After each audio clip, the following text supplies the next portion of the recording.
Welcome to Get Set Green Season 3, the podcast where we explore ideas, policies, and innovations shaping a sustainable future. Today, we are looking at how environmental regulations actually work in India and how citizens can use them to protect their environment. Today we have joining us is Hardik Siroha, who is Assistant Environmental Engineer and Sub-Regional Officer at the Haryana State Pollution Control Board. Hi Yeah, thank Hardik, you for having me, Pooja. Hi, how are you? pleasure is us. Yes. So without wasting our time, could you briefly explain your role at the Haryana State Pollution Control Board to the listener? Oh, well, yeah, sure. I mean, if you look Yeah. at it, the State Pollution Control Board are like a regulatory and enforcement agency for all the environment related works in India. So you can think of it like multiple domains rolled into one. They have a research component, they have a policy making component, they have a regulation component, and they also have an enforcement component. So it's like donning multiple hats, and I guess that's what you get when you deal with an topic as diverse like environment, which itself is a multidisciplinary field. So we do regulate, we do formulation of action plan also, we go after violators also, we file criminal complaints against the offending industries and projects also. So yeah, it consists of a lot of different arenas happening in the same office.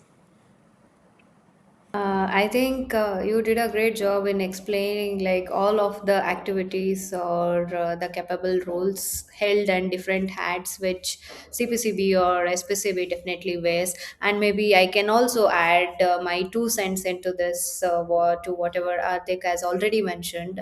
To the listener who doesn't have, let's say, no idea about how the CPCB or SPCB works, in very common language, MOEF has this statutory bodies which is CPCB and SPCB. CPCB is mostly concerned with making the guidelines and regulations, let's say in a normal way, who writes the rules, and SPCB is more in terms of implementation and monitoring, where on the ground they try to implement what has already been prescribed by CPCB, and they work in coordination both. And being the regulatory arm, they also work on making policies. They also take care of legal action if it's necessary in terms of section 33 or section 17, etc., under water act, environmental protection act, and air act as well. And they also have the authority to provide the licenses and the control and right to operate as well. So these are few snippets for any person who is listening to and wants to have a brief idea of CPCB and SPCB. And I personally would also urge or insist you go and read and maybe get better idea on this. So moving on, Ardik, I was also quite curious in terms of how SPCB coordinates with CPCB, being in regulation of pollution aspect. Well, as you laid it out quite lucidly, that CPCBs and SPCBs both are statutory bodies, and CPCB work on more of a, like you can say, kind of like a mainframe, kind of like a policy making and guideline setting agency.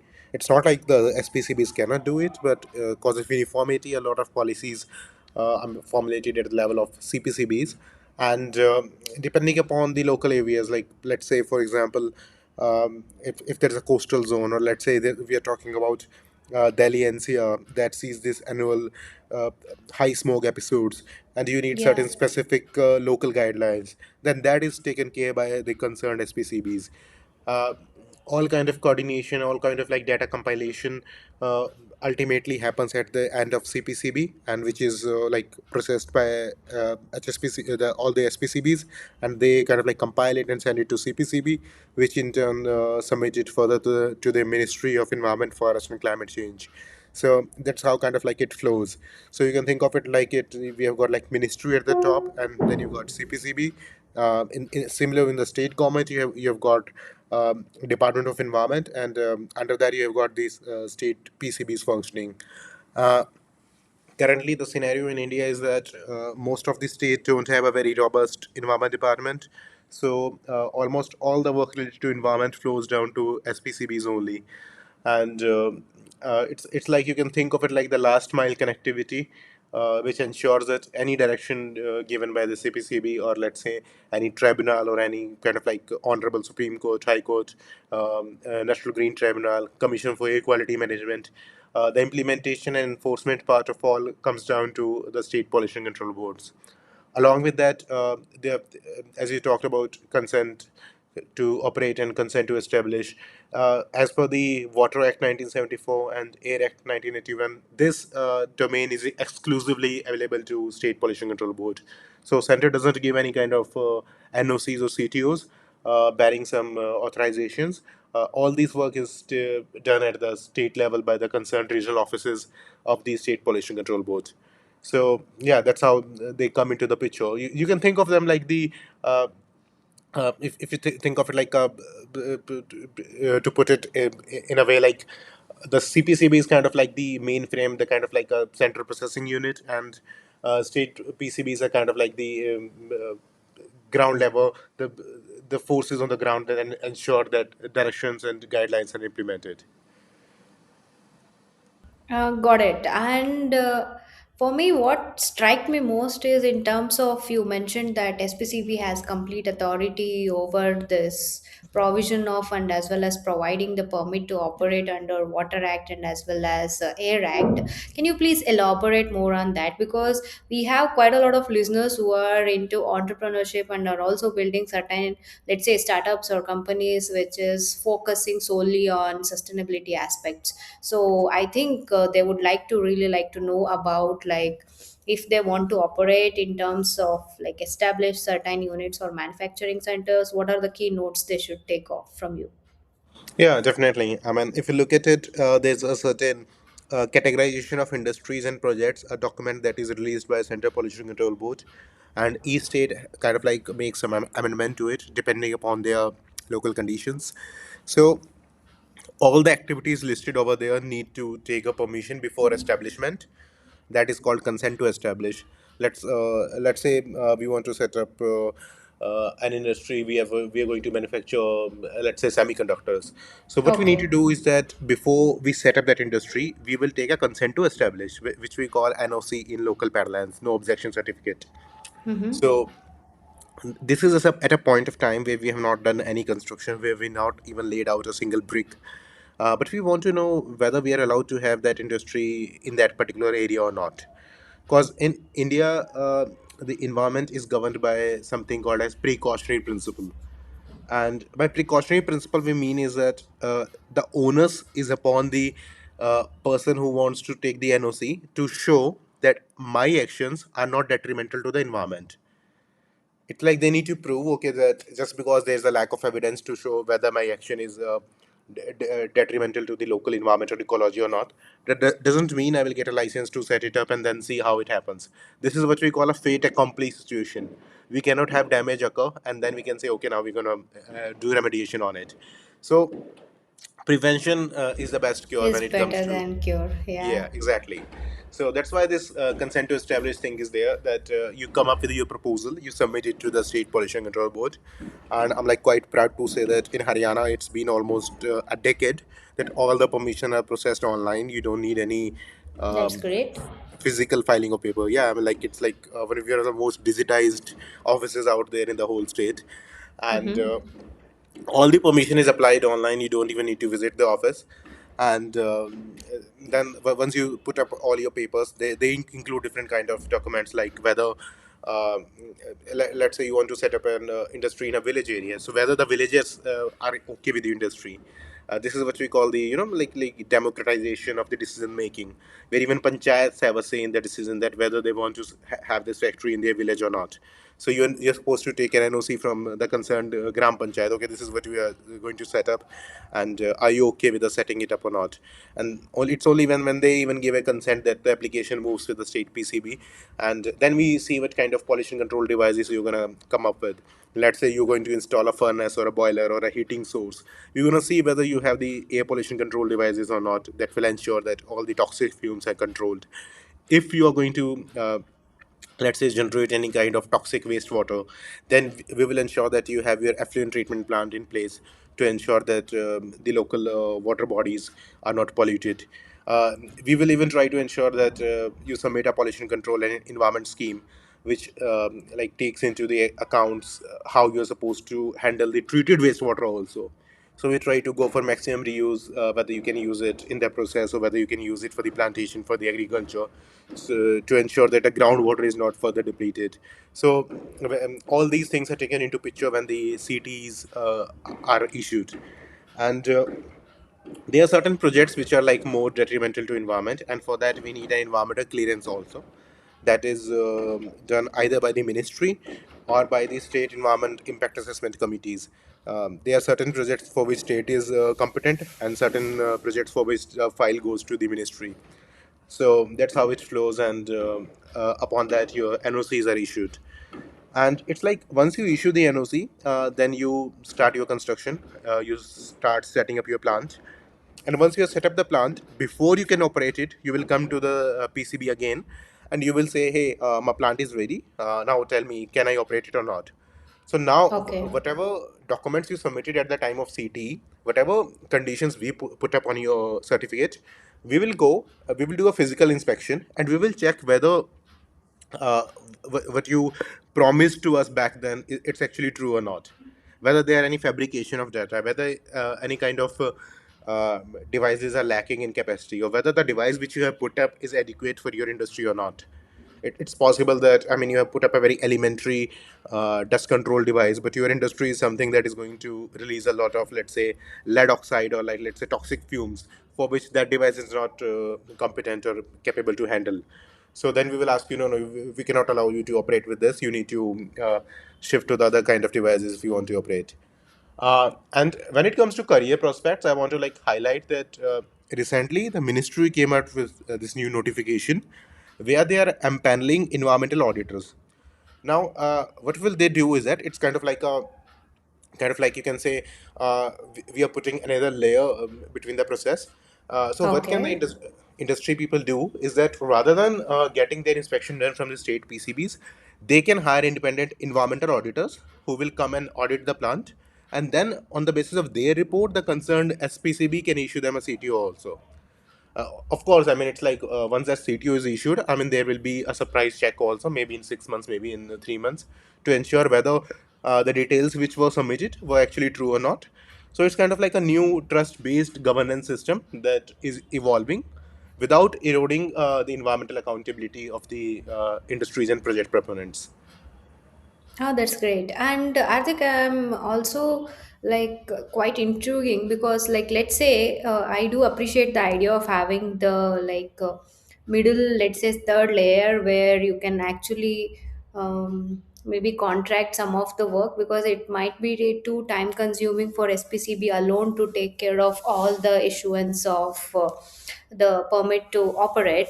But apart from that, what is also interesting here is can you please also talk about, let's say, environmental clearance is one subject which you mentioned, and we also know we have environmental impact assessment as a requirement if we want to establish, let's say, a new project or infrastructure, any kind of such big scale projects that is there. So if we have to map down and clearly understand this, what will start, let's say, let's take me as an example. I want to start a semiconductor factory or manufacturing center. So how do I go about it? For example, shall we start with the plan and then we directly go to the EIA consultants where they provide us the all the detailed study, and then we get an EC and later we come to the SPCB for the permission, or how should this process should go on? If you can help us in that, that would be great. Yeah, that's an excellent question. I mean, now, as a part of these ease of doing business reforms, the ministry has came out with this new notification which says that if your project needs an environmental clearance, so what we will do is that we will issue you a compiled NOC, which will consist of the environmental clearance, and during that process itself, we will take the comments of the concerned SPCB also, whether they have any objection to the plant, what kind of technology they want to be over there, what kind of mitigation measures they want to be incorporated. So this kind of like ensures this duplication of efforts is reduced on the part of the project proponent or the industrialist. Uh, Coming to the part whether the process needs an environmental clearance or not, for that there is a notification, environmental impact assessment notification, that came out in 2006, and since then it has been amended multiple times. So if you will go to this portal by the ministry, Parivesh portal. So it's Mm-hmm. a completely digital platform where you can go and you can see the latest amendments, and you can see whether the project needs an environmental clearance or not. So not every project is supposed to take environmental clearance. It's meant for the you can say the ultra high susceptible to causing pollution kind of projects that is very detrimental to the environment if not handled properly. So only those kind of projects need to take an environmental clearance. And if you need an environmental clearance, then of course you need to go to kind of like an EIA consultant, you can say, an environmental clearance consultant, who will then there are multiple stages like screening, that depends on which category you fall in. So there's a category A that goes to the Yeah. ministry, the highest category. There's a Mm-hmm. category B1 and a category B2. Both of these categories go to the state government, the State Environmental Impact Assessment Authority.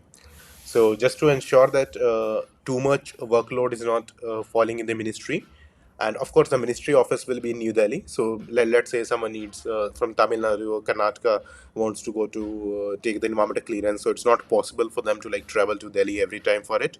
So just to ensure that decision making happens at the local regional level also. So the state environmental impact assessment committees, SIA we call them, are set up also. And if the project falls in B1 or B2 category, it will be taken up at the state government level. So they will appraise the project, they will issue a TOR, what we call terms of reference, and on the basis of this, EIA report is prepared. And depending on whether the project is B1 or B2, public hearing may or may not happen. Like for A and B1 project, it is mandatory, but certain B2 project doesn't have a public hearing component. So by public hearing, I mean it's like when people physically come to um, kind of like come to raise their objections, give their comments. Uh, Even when public hearing is not happening, people have a right to send their written comments or go to the local PCB office and get their grievances registered. So that's like just like one of the process. It's not that if public hearing is not happening, then the local verdict will not be taken care of. So that's a kind of like a misconception which people have. So it is only avoided when the project is not going to add a pollution potential, or there's just like minor modifications, maybe a newer technology. And just to avoid a lot of, because it takes a lot of resources and time also, sometimes the public hearing is skipped if the project is not having a very high pollution potential.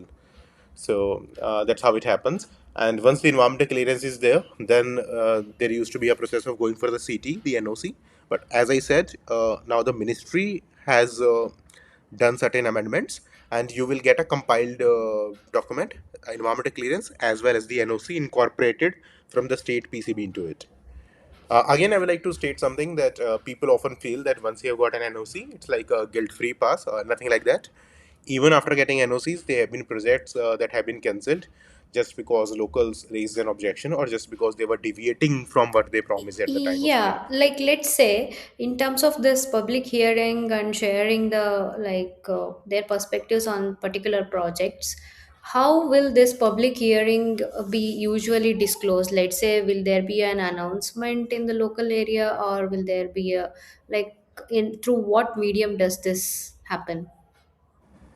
Well, it's like I mean, a lot of like m- you might have heard about these positions of gram sachets and even like the local panchayat. Even they are incorporated over Yeah. here to ensure that even the local villagers knows about it.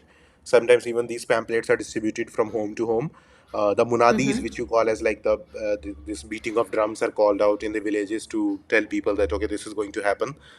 It is published in the newspaper also, a Mm-hmm. vernacular local paper also, and an English daily also. So, Okay. I mean, it is ensured that even different departments are involved. The industry department, the panchayat department, even the deputy commissioner's office is involved. The state PCB regional office is there to ensure that everyone knows that this is going to happen over here.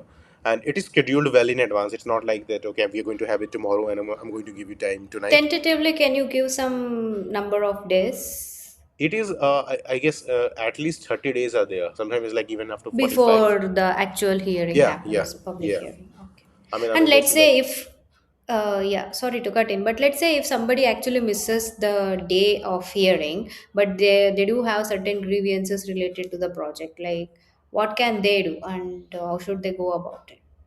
Well, they can visit our office, they can visit the local PCB office, they can visit the deputy commissioner office, they can visit the local panchayat office, and a draft EIA report would be there. It is a first draft that is made by the consultant, the one who has been hired by the in a project proponent, and they can go it. It will be available in the local language as well as the English. And if there is any concern, they can submit a written application to the PCB, or they can just write directly to the environmental clearance authority also, whether it is the ministry or the state government, and it will be incorporated in the decision making process. Let's say if you submitted a representation and when the environmental clearance was issued, you found that that has not been addressed, you can always file an RTI also to take the minutes. I mean, when the discussion was happening, was my query taken into consideration or not? And Mm-hmm. wrongly granted environmental clearance are further subject to litigation even in National Green Tribunal. That is one of the Yeah, best, you can say, grievance redressal mechanism when it comes to environment and climate change related issues in India. So we can talk yeah. a lot more upon it at in the later stage of the talk. But yeah, I mean, it is a very participative, democratic process where even even the faintest of the voices are heard in the decision making. I'm personally happy to see that each and every voice matters, and no matter what concerns you have, it is heard, and that is what most importantly is necessary right now. And also, let's say you also mentioned that there are few instances where the NOCs were given, but they were cancelled due to, let's say, the foul play or not abiding by the what they were promised they will be doing it in such cases, and also if they also follow the actual procedures whatever they had committed to, what will be the procedure? Let's say, what will be the duration of this NOCs? Will there be a renewal of this? If there is, like, what will be the interval of that? The time period depends upon the PCBs. I mean, some give it for longer periods, some get for slightly shorter ones. So currently, it's like for red category, you can take up to 5 years, for orange 10, and for green 15. Green are the least polluting one. So let's say if there is a small restaurant that will be falling in green category. So people often ask me, why do you have these categories? I mean, you cannot put a small restaurant in the same category as, let's say, a chemical fertilizer plant. So that's why the different categories exist. So that doesn't create an impediment in the working of the let's say economy also. And let's even say an industry. Let's say I'm operating in industry and I took a permission for 5 years, but let's say in the first year itself, it has been a complaint has been raised that okay, my industry is discharging the chemical effluent and wastewater directly into the drain without any treatment. Or let's say we are bypassing the treatment system and we are putting it directly into the river. Let's say the local villagers or the any concerned citizens saws it, and they lodge a complaint with the state PCB. And state PCBs, upon their investigation, find the allegation to be true. The samples are collected. It's a whole kind of like investigation process, and it operates by the CRPC, which we used to have criminal code of Criminal criminal procedure. procedural code. Yeah, Yeah. now it has been replaced by BNSS, Bharatiya Naik Sanik Sahita. Bharatiya Nyaya So Samiti. yeah, so it takes all those parts of the investigation what you will usually see in a criminal complaint, and Yeah. then if the guilt is established, the industry faces a closer action, environmental compensation is imposed, and a criminal complaint is filed even in court of law. I mean, the industrial guy or the anyone who was in charge of the operation can go to prison also. And of course, the closure is always there. I mean, if it is felt that a lot of damage has been caused, that industry cannot operate in that arena, the permissions are revoked, and the sealing of the premise, the plant and machinery is carried out also. And Yeah. now it has been amended that even the penalties have been augmented to a very large extent. So earlier there was an upper limit of I think around 15 lakhs, and now it goes up to even 1.5 crores. So that Okay. new thing has been added up. Okay. So Ardik, usually what will be the timeline? Let's say there is a complaint which has been lodged by a resident who is close to that particular industry. They saw like the water without being treated, and all the effluents were just passing, and it was going into the nearby water source, and they have lodged a complaint. So in such scenario, how long will this investigation process takes place? Well, see, first of all, that also depends on what the allegation is. Like during my previous posting, there was this complaint that there used to be a lot of dyeing industry which used to manufacture these polyester fabrics, these bed sheets and blankets. And there was this allegation that during the late night hours, let's say 12 a.m. Or 1 a.m. at night, they are using the tankers to take the illegal industrial chemical wastewater and putting it out into the rivers and drains. So when you have these kind of complaints, you need to be extra careful that how you're supposed to tackle them. I mean, if you will go into the day and start checking them, you may not find anything, and you will alert the violators also. So for that, you need to kind of like plan it very differently. That okay, I'm going to do a raid at night, and even in during at night, it needs to be completely incognito. You need to have a dedicated team, which will and you need to ensure that there is no mole in the system. Let's say this is one of the scenario, and compare it to some other kind of scenario where you have that someone says okay, this industry is not authorized to be set up over here, and it has been set up and it is operating. So when you have this kind of complaint, then you don't need to do that much planning. You just have to go and visit and see whether it is happening or not. And there is a standard procedure. Once you go and check the industry, you will fill an inspection report, just like police does at the crime scene. So think of it, Yeah. any industry or construction project to be a crime scene, and you will go there, you will collect the evidence, you will do the photography. And if there's any complainants are there, you will maybe take their statement also, a written statement, a video recorded statement, and then you will come back to your office. Also, if you find that any discharge is happening or any kind of emissions are happening, you will carry out the sampling also. So just like police does all this forensic sampling at the site, so state PCB does that with the industrial water, that after the treatment plant, how is it coming out, whether the treatment plant is working or not. Same goes for the stack emissions, whether the pollution control device are operational or not. They will collect that sample. That samples are sealed right at the site in presence of the industry representative. Signatures are taken, and then you come back to the office, and those samples are dispatched to the nearest labs. So there are certain dedicated labs of the state PCBs. They are analyzed over there, and then if it's a water sample, it usually takes at least 5 days, as a lot of parameters have to be checked. Like let's say biological oxygen demand has to be set, and they need an incubation period also. And Yeah. once the report comes, then they see whether the allegations were true or not. If the allegations were true, a show cause notice is issued to the industry for 15 days usually.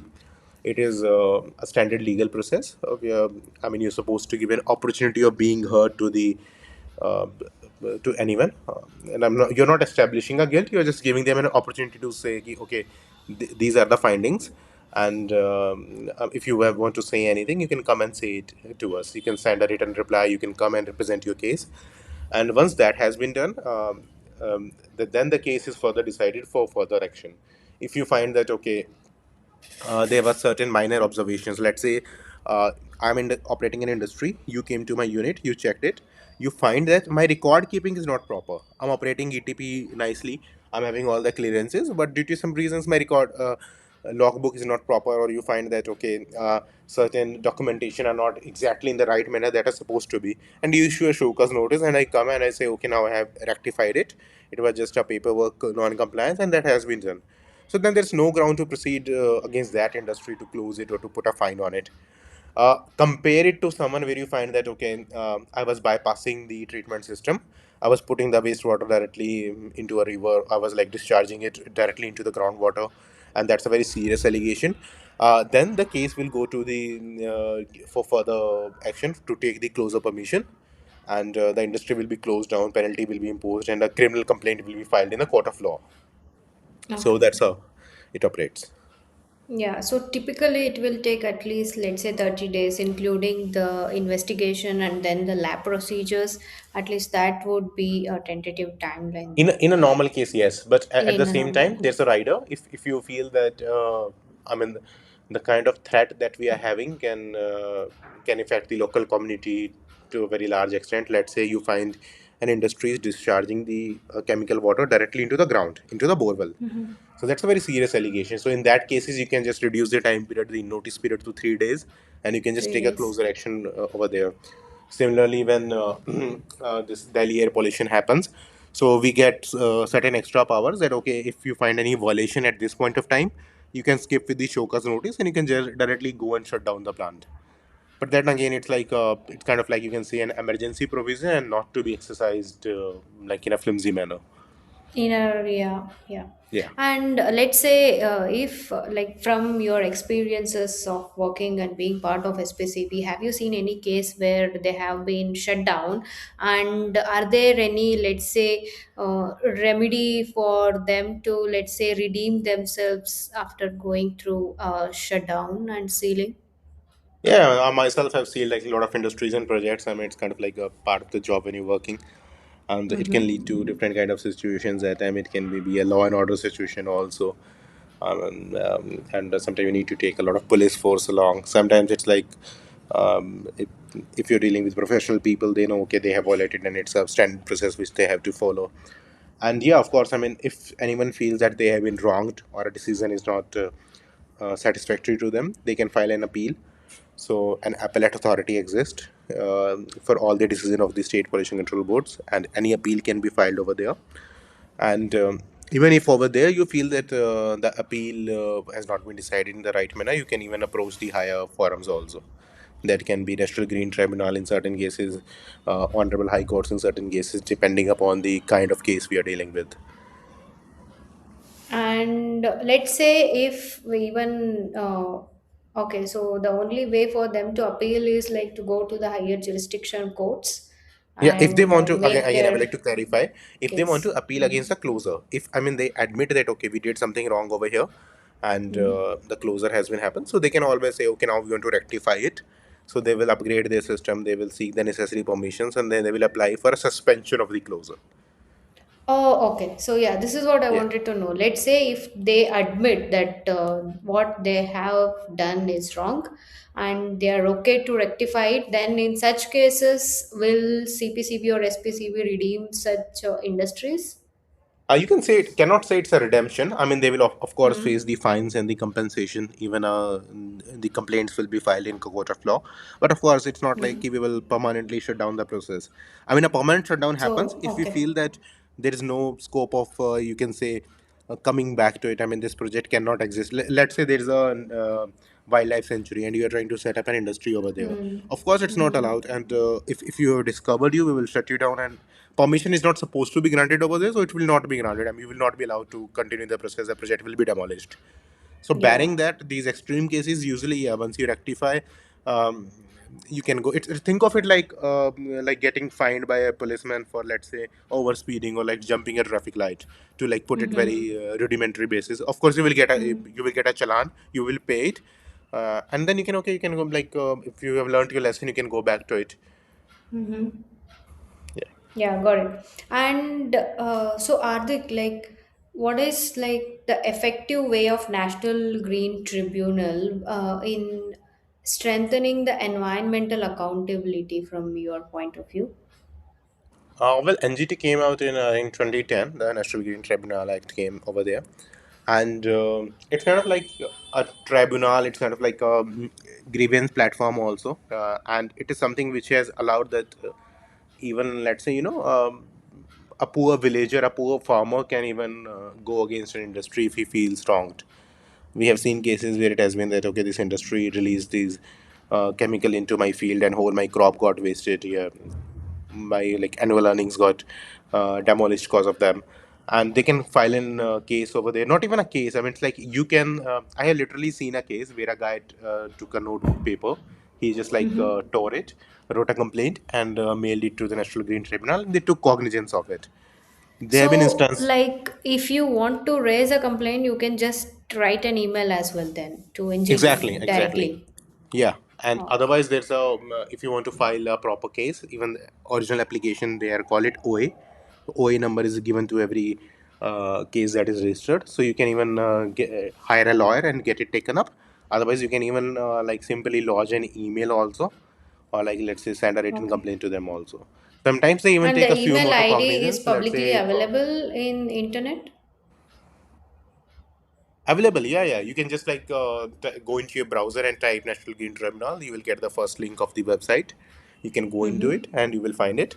But again, I will recommend that if you want to lodge a complaint, I mean, the right process is to first go to the local PCB or to the district administration office rather than just approaching directly the National Green Tribunal. Okay. Usually, it's meant if you feel But that you're not getting the justice at the right level. yeah. So let's say, like, are there such options available for SPCB also where you can just mail them rather visit the office and then lodge of, let's say, a physical handwritten complaint over there? Yeah, yeah, of course. I mean, the email IDs are publicly available. The Central Pollution Control Board also has a dedicated complaint portal. The emails you can email it to the chairman directly, and they will mark it to the concerned state pollution control board office. Otherwise, you can. I mean, pollution control board has their regional offices, so you can just like write it directly to the concerned regional officer also, and it will get taken up from there also. You can even tweet your complaints. Now the Twitter has been converted to X, so you have the Twitter handles also of Central Pollution Control Board of the state PCBs also, and you can just like tag them and put your complaints over there also. If you want to talk about Okay, Haryana so. of my state, I mean we have Mm-hmm. a dedicated grievance portal. We call it CM window, the Chief Minister window, and you can just go over there. You can like need to put your Aadhaar card along with as an ID proof. You can lodge a complaint, and it will be routed from CM office to the concerned department of whichever department it is pertaining to. Even if you talk about a district level, every Monday and Thursday we have a dedicated like a grievance program. It happens from 10 to 10 in the morning to 12 p.m. We call it Samadhan Shivir. It's kind of like you can say a grievance redressal platform where people can come directly, and all the concerned officials and bureaucrats of district level will be over there. You can just come meet them, give your complaints to them, and they will be attended to. That's great that we have like so many modes and mediums to actually talk to the stakeholders in terms of CPCB and SPCB as well. So one more point here I would like to know, Arthik, here is like there is certain hesitation among people, citizens, when it comes to, let's say, raising the grievance or raising a complaint or even just notifying certain public authorities. So, if you understand such scenarios, can you help them, better understand the cases once they lodge a complaint or raise an allegation towards an industry? What will be the situation for the complaintee? Well, that again depends. I mean, if they want that their identity should be kept secret, so we can definitely do that.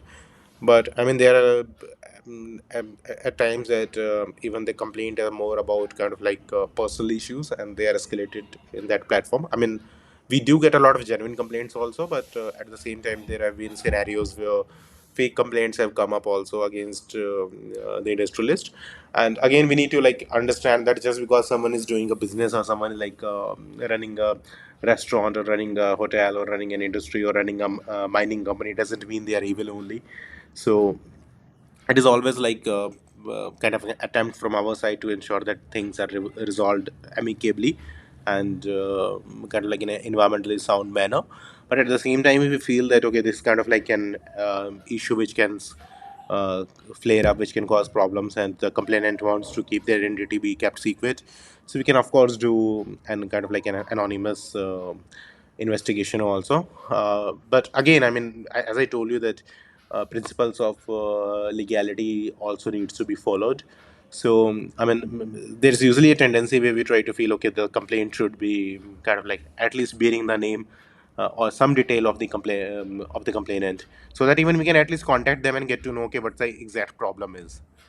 And if Okay, like someone and wants to let's lodge say in. once you know that the complaint lodged is genuine and has a substance attached to it, in such scenarios, and they are, let's say, they are worried that they don't want to disclose their personal information, maybe because of the, let's say, capacity of the industry being very big.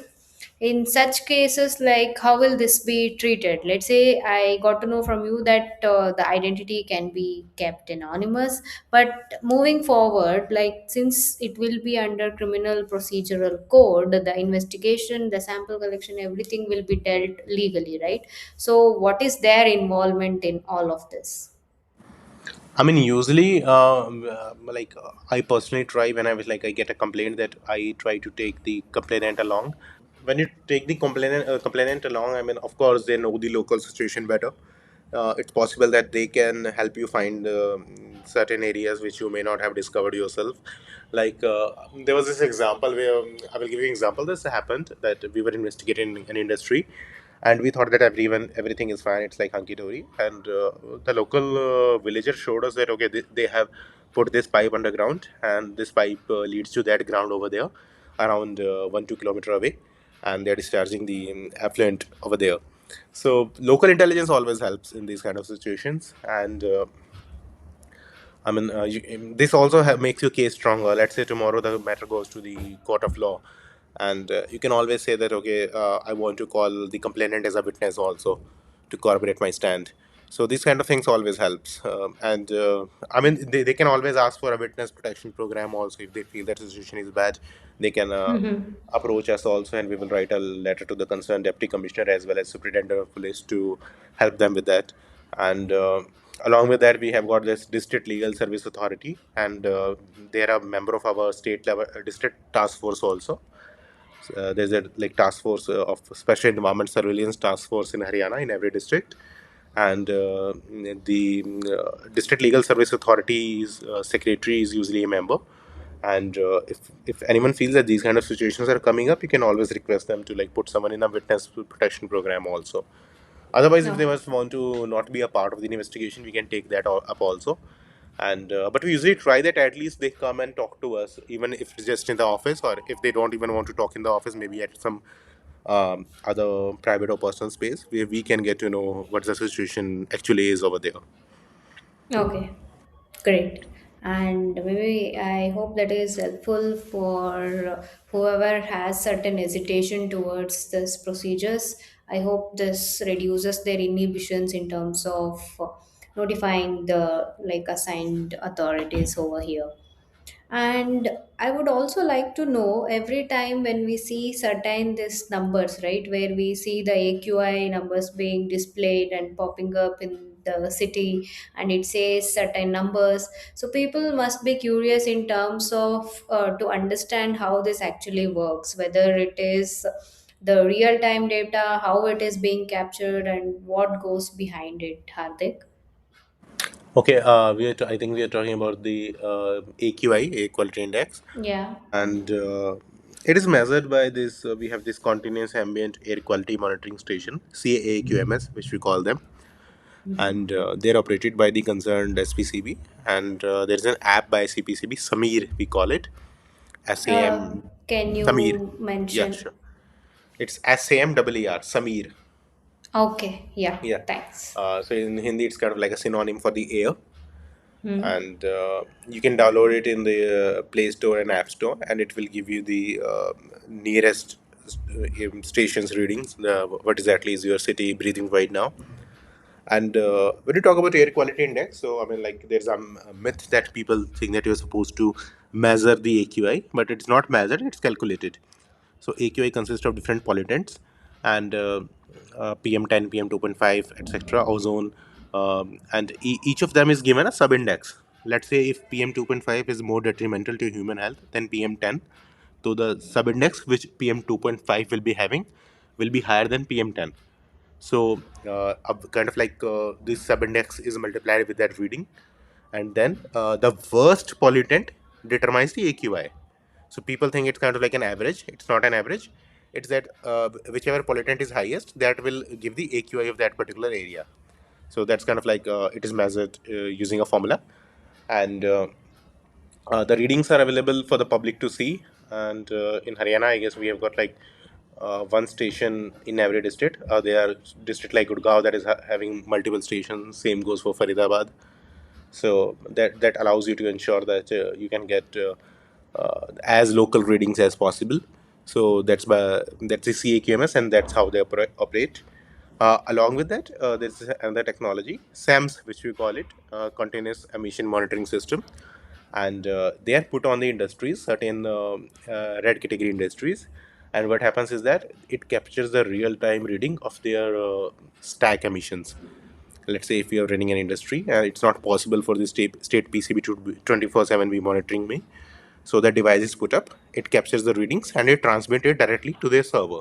So let's say if my industry is polluting, To SPCB servers? SPCB and CPCB, both servers. Oh, both. Okay. Yeah, and if like we are getting an alert that okay, this is consistently breaching the safe limit, then a team is dispatched to check what's happening. Is there some kind of issues happening, or like what exactly is the root cause of it?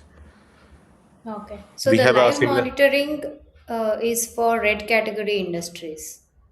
There are certain kind of like mostly red, but in Delhi NCR we go beyond red also. Even some orange category industries are put on that, but mostly it's for certain highly polluting red, and we call them 17 category industries, like let's say thermal power plant, dye manufacturing, these kind of industries. Like there's like a distillery is there, you can say a sugar mill is there, that like considered one of the highest polluting industries out there. So for them, it is usually put up. They are quite like sophisticated and state of art devices, and like I mean, like even like one basic device will cost around 5 to 6 lakhs. So you cannot like put them Okay. on an industry again, and even they need to be certified also, that whether this manufacturer is empaneled to make it or not. So a lot of quality checks goes into it. Okay, then this solves the problem because every day we see this nowadays it is also trending where people are quite conscious and also talking a lot about AQI, especially in metro cities like Bangalore, Delhi, or Mumbai, right? So, what is the uh, accountability or credibility of this data? Because if I open my laptop, also I can see an AQI number popping up. So, which one should I believe? And even in any phone, you can see. A number popping up for each and every place. It's as good as, like, weather, where you can see AQI numbers everywhere. So what is true and what is the logic for us to understand which is a rational or logical number? Well, that's a very relevant question, and I mean, this is kind of like a myth buster, which like that Yeah, I needs to would go to the people. definitely like to break this myth for everyone here. Yeah, Pooja, as I mentioned, that AQI is kind of not measured; it's calculated. So when you are calculating someone, there's a exactly. formula to it, and depending upon let's say the formula used by India and that used by, let's say, United States Environmental Protection Agency, that is like their Yeah, equivalent of CPCB. So there yeah. is certain like variation to that formula. So depending upon which one you're using, you tend to get different readings. So sometimes people say that okay, you say that AQI is supposed to be 500, but here it is reaching 999. So sometimes that is not even the AQI, that is like PM 2.5 readings that is reaching 999, and people confuse it with the AQI. And there is another criticism that AQI doesn't go beyond 500, so that means you're hiding the data. So nothing like that. It's like when it is 500, it's kind of like a worst case scenario out there.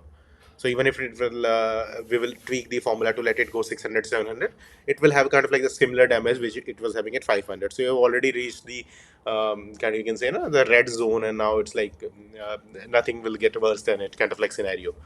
And then I mean, when it comes to measurement also of the pollutants, like let's say PM 2.5. Yeah, because uh, I also would like to have one more question here because it mhm. also depends on the sampling points, right? Let's say if I have air quality measuring units or stations, as you mentioned, in one particular region, how many key points we have? Because those sampling data is also very crucial when we calculate the AQI number. Yeah, of course. I mean, that's So one of the how will reasons that. this influence the the result at the end? Yeah, I mean that's another very like you can say a pivotal point. I mean, in Delhi there is a station at Anand Vihar, and Anand Vihar is a bus stand.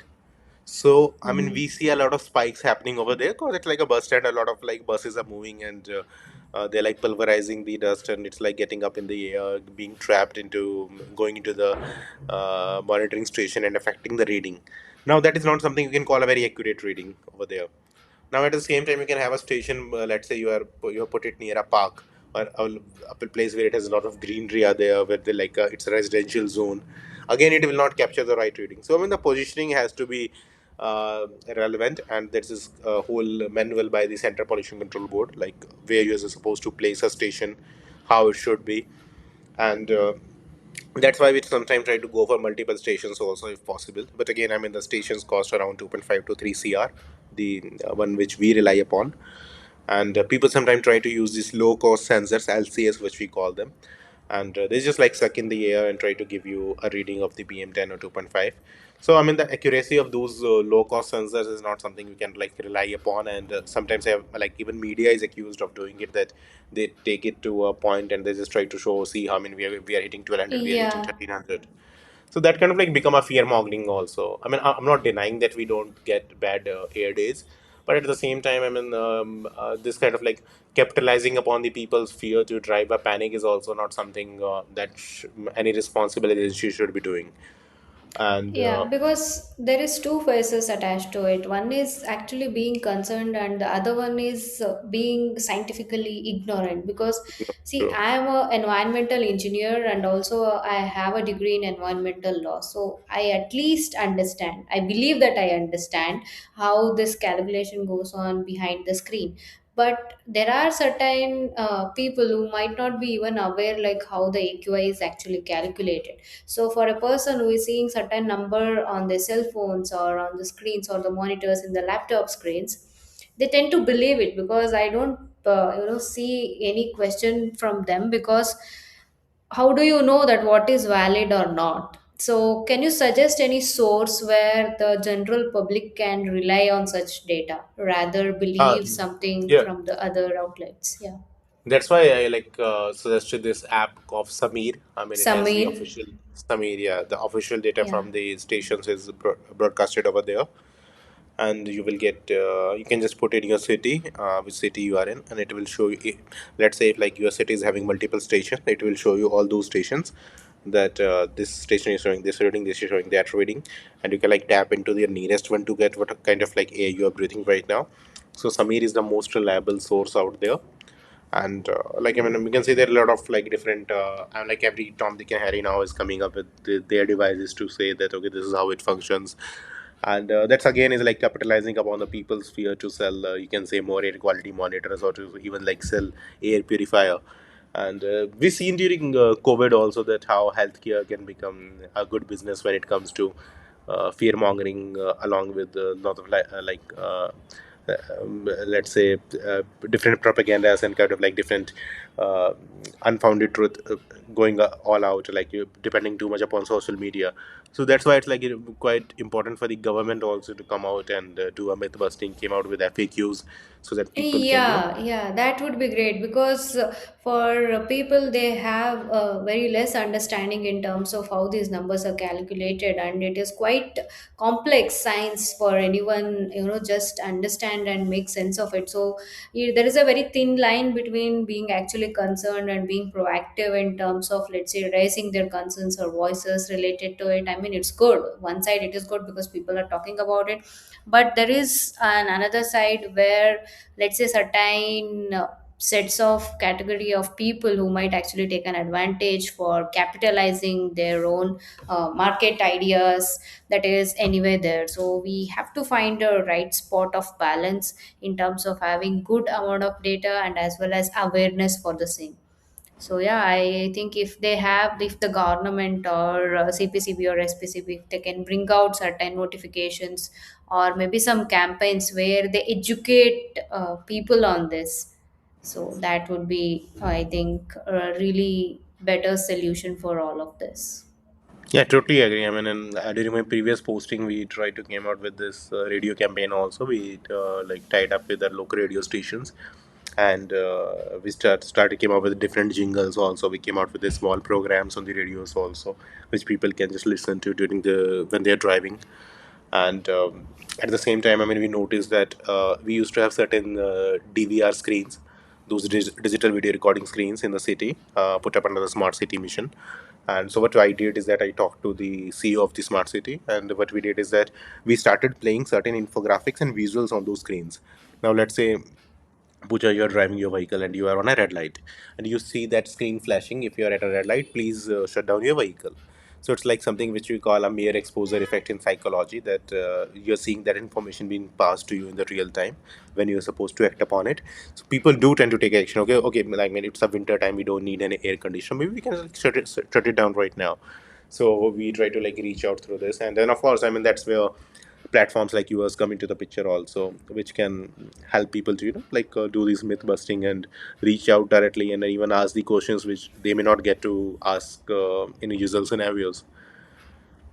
I think, yeah, having this content in terms of very simple jingles, or let's say some songs, may even, so this will help because it will mellow down the scientific aspect to it, and it will become more in a very soft layman language where they can easily understand. If we talk about saying formulas and stuff, I don't think everyone will be interested to sit and listen or understand more on that. So this will be a better way to do, and I'm quite happy that you at least, and along with the institutions, are making earnest efforts in improving these scenarios in this case.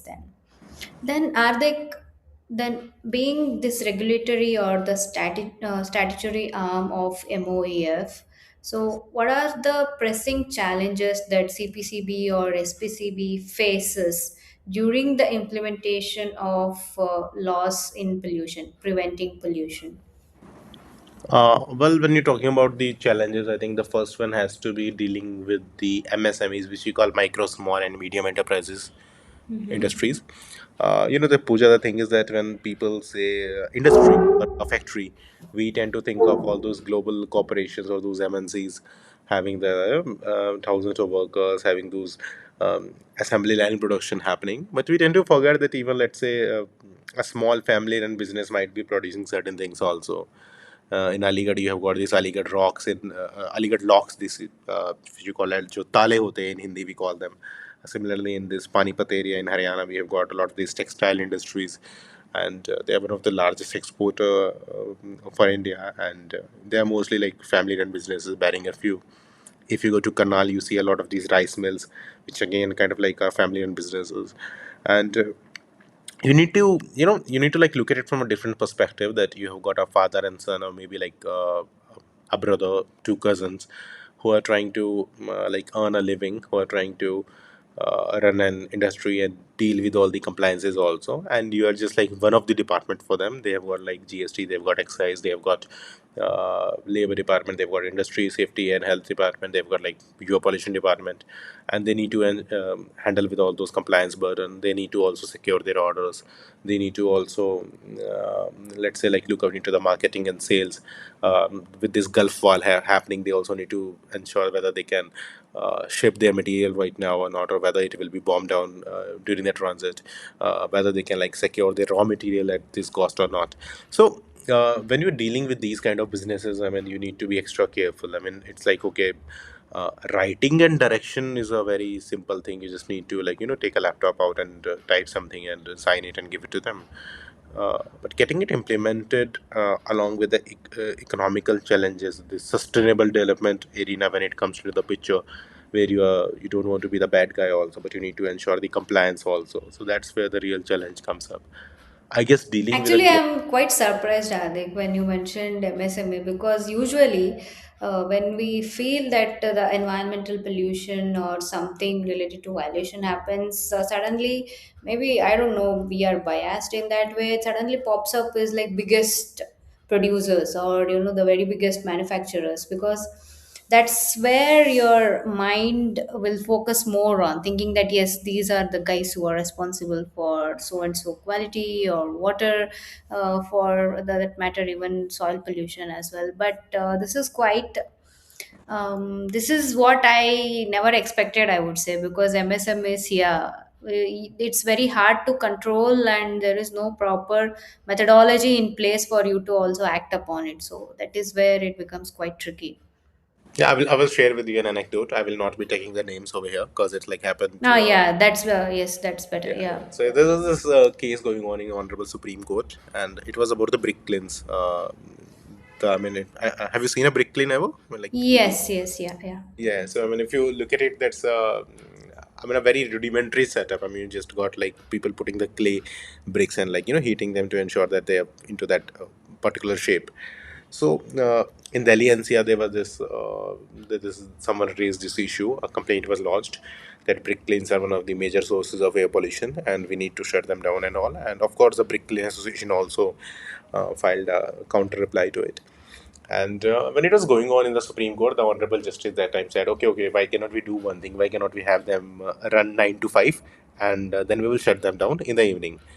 And suddenly, one of the guy who was from Brickell, he just like held onto his counsel, and even the concerned justice was surprised. I mean, what is happening? And he asked him what's happening, and he told that it's not like supply chain production where you can just like put a button, and it will start at 9 and close at 5. And the judge was very surprised. I mean, how do you people operate it 24/7? How do you work on Sundays also? So I mean, there are certain processes which you cannot like just like start at 9 and close at 5 also, and it's supposed to be a continuous process. Like once you have put in the clay bricks into there, it's going to take time to mature, to heat up, and to like get that particular shape. So I mean, these are the kind of like practical challenges which you come up when you're dealing on the field.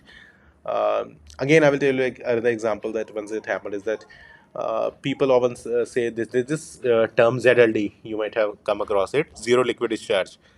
Now it's a very fancy term. It just consists of three alphabets, ZLD. But implementation opens this whole Pandora box for small industry. And let's say you're talking about we will go to the textile industry. You're forcing them to go into ZLD. Uh, Now they are coming up with a lot of wastewater. They are treating it also, but you are asking them, okay, you're not supposed to discharge them. You're supposed to take them back into the process. Now, what happens is that after one or two cycle of reusing it, the pollution load also will start to build up because you're not discharging it. You're adding the fresh makeup water, but you're not discharging it. And this process, if continued, will affect their product quality, will severely jump up the cost. Now, here it becomes, you can say, kind of like sinister. When you're forcing someone to adopt a technology which is not economically feasible, that person will have a very perverse incentive to cheat. So Yeah. when you sometimes putting the standards that are not achievable for that kind of industry, you are kind of like pushing them to find a way to bypass the system. Then it involves all kind of rent seeking, all kind of corruption allegations, and everything surfaces. So complicating the system beyond a certain point of time and just like keep on piling up regulations and restrictions beyond a certain measure, they also start to backfire. So that's where you need to draw the line. I mean, let's say you cannot have them run on ZLD, but you can at least tell them, okay, hey, buddy, listen, you can treat this water, you can like use it for your plantation purposes, or you can like give it to some construction agency which can use it for making their concrete in their RMC, ready mix concrete plant. So that's a more viable and economically feasible method also. So Yeah, I think there is this, we also have right to business that any citizen who wants to have his or her own business, they have a right to establish. And that's where the actual struggle begins, because when you have such sophisticated systems and sophisticated equipments or machineries, it also comes at a very large cost. So then it boils down to the question that are only the people who are having, let's say, lump sum capital, who are able to produce and buy such high high-end equipped systems, are the only ones to have and run a business, or if others should not get a chance. So this involves quite of social and economic angle as well, and I believe it is very difficult to define this in terms of viable solution, and I hope CPCB or SPCB gets there at some point or some point in time. of course, that's kind of like a fine tuning, the balancing which you need to carry out. And we shall not forget. I mean, whenever I talk to some environmental activist or someone who's like very, vociferously trying to push for one particular technology or for one particular kind of restriction, I always tell them, see, I mean, you need finance to save the planet also, and Yeah, there are millions. exactly. I mean, like millions of people we need to pull out of poverty. Also, we need to give them cheap and clean energy and access to electricity. Also, so I mean, you need capital for that, and the developed world is not going to come and pay for the developing. I mean, if you check out this year's economic survey, it talks about how almost 90% of the climate finance is going to the developed nations only when it comes to adaptation and mitigation. So we need to raise our own funds. We have our own finances in place. Only then we can. It's like a socialistic society needs a Angle, capitalistic. yeah, Yeah, so I mean you're that right. is something you need to be mindful of also. That banning is never a solution. You can like there are a lot of examples. I mean, you can see in 1960s and 70s India there used to be a lot of regulations, licensing, a lot of government role, and business didn't survive. And if you compare it to today's scenario, we have better tax collection, better quality of life. Because when you sometimes deregulate, you kind of like free up the people, you unshackle them.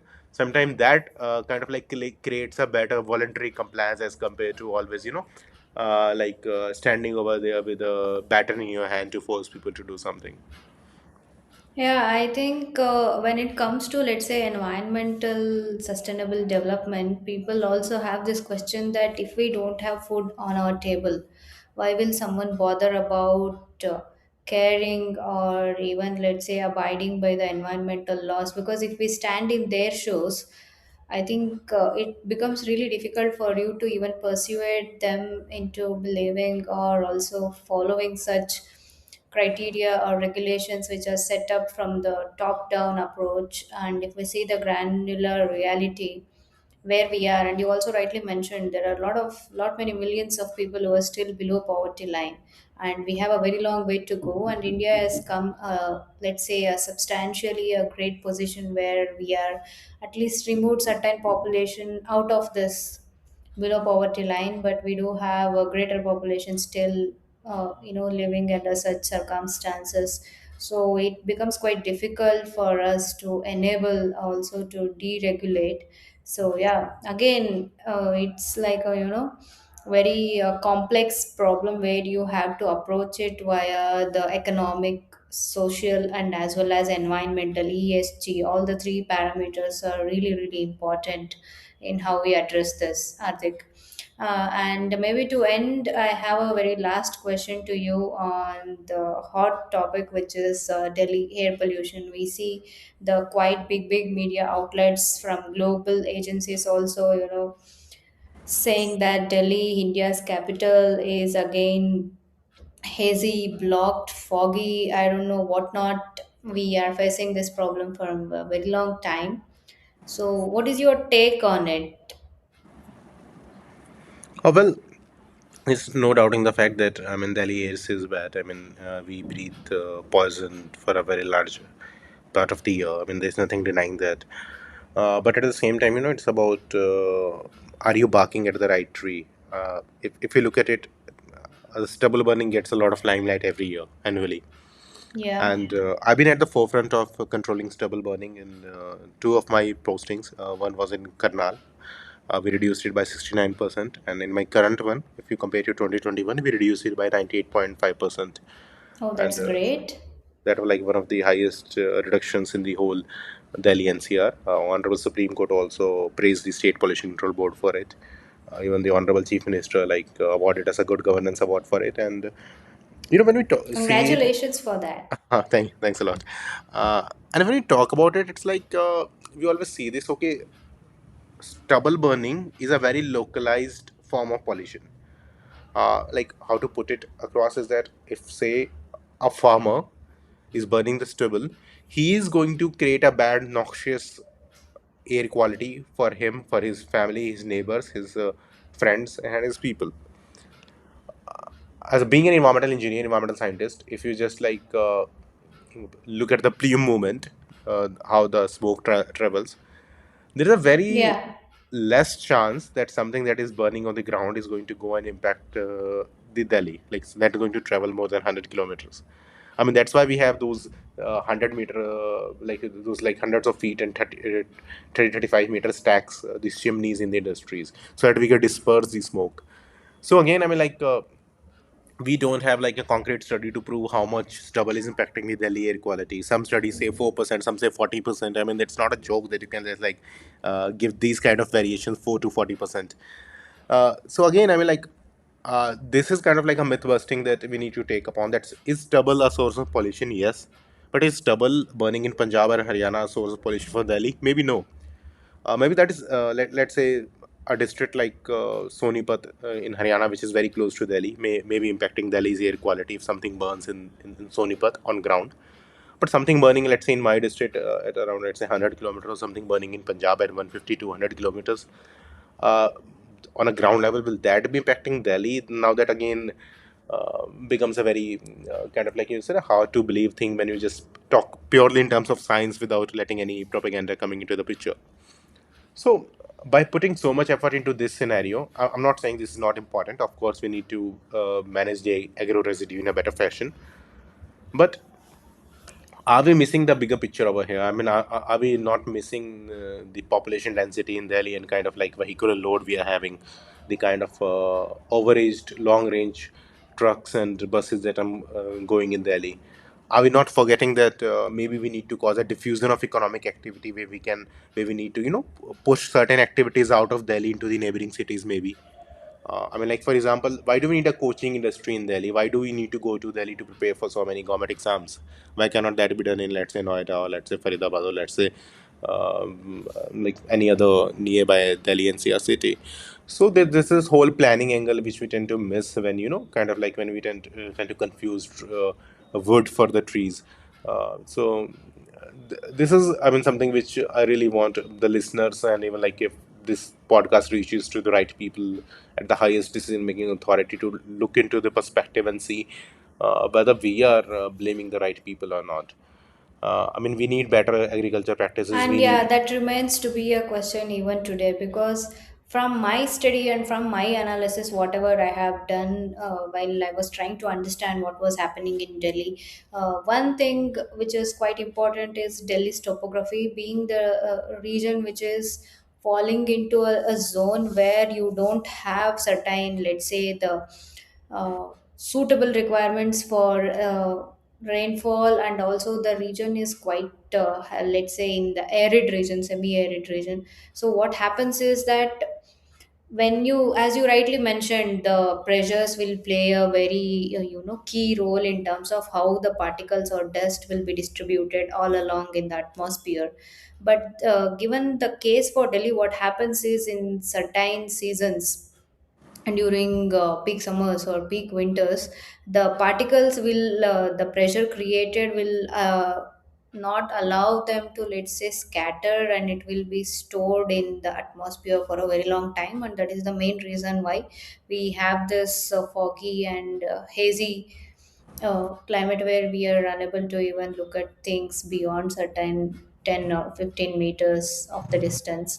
And when it comes to stubble burning, it is also matter that, yeah, maybe partially I do agree that not all of it can be a very big reason which constitutes for the Delhi pollution. And when I was reading, what I understood is that vehicular pollution is a very big impact. I don't exactly remember the number. It was at least this much I can remember, that it was close to half of the contribution was from there. And that's why this LPG and a few others were given much more, let's say, the subsidies, all the things, and quite a few of the other types of engines were ruled out, and maybe like not completely, but yeah, they were not at least encouraged. So Delhi remains to be a very big problem. And another aspect attached to it, they also have quite a lot of textile and tanneries and few other industries where they produce quite a lot of also emissions. So this is when I was just trying to look at it as an environmental engineer, what is happening in Delhi. This is what I got from my like internet, let's say, scouting, and this is how I understood and see. I mean, I cannot say the ground realities of how it affects, but yeah, this is my analysis as well. So for us again, like it is at a point where are we blaming the right people, or are we going about solving the problem where we are not supposed to? It remains to be a very big question. And I also applaud you for actually participating in one or two regions where you are helping reduce this stubble burning. And in one of the conferences, I met. I would not like to take the name of the company, but a director level in sustainability. They did a certain project with the farmers in Haryana and Punjab as well, where they were trying to educate them, and also they built a tool wherein they were trying to show them that how the reduction of stubble burning. They showed it by using this waste into something else, where they were sending and finding the sources for other applications of this, and they quite like to a great extent of more than 70 to 80% they were able to achieve the success by reducing the stubble burning emissions. So that is one of the small story which I had heard from one in one of being in one of the conferences. So yeah, are the kids? Let's see like how well we can maybe see these problems, and if this reaches the right set of panel of people who can actually do something, maybe let's see. Hope so. Yeah, definitely. A pleasure to talk to you. Yeah. Happy. Yeah. So at the last, I have just two questions for you as part of our rapid fire, and let me know when you're ready for the questions. Yeah, sure. Bring it up. Yeah. So, can you say the most misunderstood environmental law in India? Environmental clearance, yes. I mean, people tend to Easy. easy fixate too much Yeah. upon it and forget upon the that 90% of the industry don't even need the environmental clearance, so they tend to overlook the other permissions and focus too much upon the projects that need the ECs. Okay. So, one regulation that citizens should know about Segregating your waste. I mean, that's a very basic thing we all have at our home, but we tend to at like home. Yeah, forget definitely. it. I I mean, couldn't if you agree cannot more. do it too much, just at least separate the dry and the wet waste. Wet waste. Yeah, at least just do that. Even if, that's at the least I think anyone can do. Yeah. And one environmental myth about pollution control. That you need to kind of like stop developing and be pro poor by pro poverty rather, I should say, if you want to save the environment. The truth is that a country, even an individual, can get rich while saving the planet. There are a lot of like circularity based industries and sectors coming up. Recycling is going big in India and all over the world, whether it's precious metals or whether it's like rare earth elements. So yeah, I mean it's like you can get rich while saving this planet. Yeah, I think it's quite catchy. I might as well add it into the introduction of the episode. So, one action every citizen can take today to reduce pollution. I guess carry a backpack with you. That's a very elementary and basic thing. You used to do it during your school, your college days, but we just tend to forget it as we grow older, and we tend to rely upon taking, even asking for, Grow even older, or once we become, let's say, much more affluent, so kind of, we yeah, tend to yeah. forget. Yeah. It's a very basic thing, and you can just avoid a lot of your carbon footprint if you don't have to ask for even a cloth bag. I mean, even a cloth bag will have certain emissions in its manufacturing. So if you can just like carry your backpack and like put everything in it, way Nothing That's much. convenient it and for way, today's yeah, episode but good for of the Get Set planet. Green. Yeah. I'm your host, Pooja Arve. Thank you for tuning in to the conversations that matter. If this story inspired you, don't keep it to yourself. Share it, subscribe, and join our community of change makers. Together, let's keep purpose meeting planet one week and one story at a time. Until next time, stay curious, stay foolish, and let's get set to get green.